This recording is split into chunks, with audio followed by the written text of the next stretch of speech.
Let me show you everything I know. White coat clothes, spinning round my head and I stare. Jungle slide.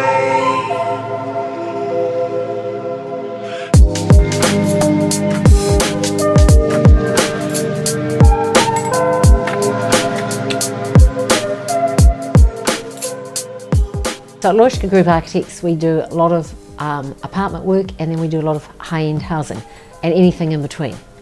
And when this site suddenly came up from a client on another job, he said he was thinking of selling it, and we bought it within 2 hours. So that was pretty exciting. Well, what was really good is we had a series of houses, you know, family houses with kids growing up, etc. So we did a whole lot of that. And I thought, enough of that, I don't want to look after them anymore. So we hadn't found anywhere to live, and we ended up renting an apartment for 6 months with our Jack Russell dog, and to our utter amazement we loved it. I mean, people love this sort of building because it's quite tangible, it's not scary. Like if you're one of 3, it's easy to have an influence and control over how the building's looked after, and you know, and you feel very safe.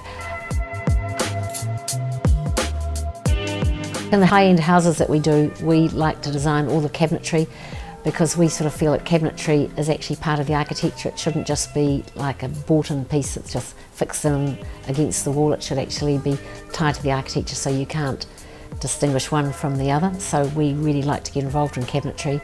So we detailed it all in every apartment, because the planning and layouts are different.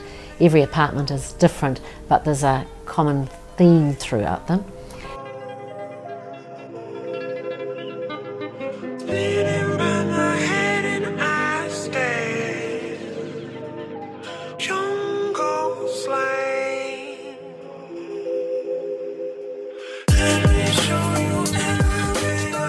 The joinery for this apartment, or the whole building, was actually quite complex, because we couldn't have floor-to-ceiling windows, which we ideally would like in almost every room of the house.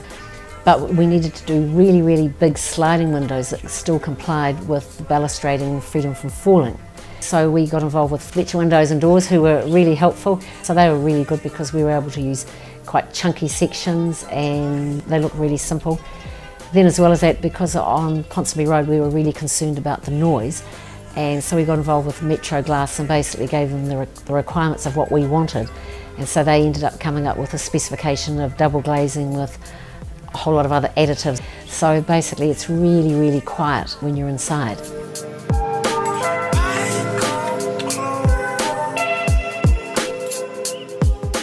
Then we sort of did these mock-up models of how illuminated the screens needed to be, and there's this particular percentage. I think if it's 60% solid, 40% open, when you're inside you can see out, but people on the road can't see in, and that's pretty important with apartments.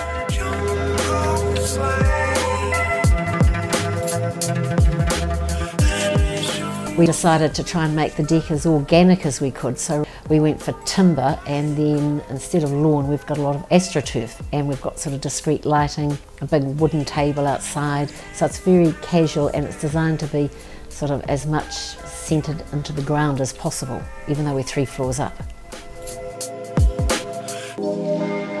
I guess the key thing for us being on this site was the views, and there are about 2 70-degree views, so you see from K Road right around the city to parts of the harbour, and then right around to the western side, so you look out to the Waitakaries. So we wanted to try and keep as much of that as possible. So we wanted the space inside to be really, really simple, and we also wanted to actually make even more of the view.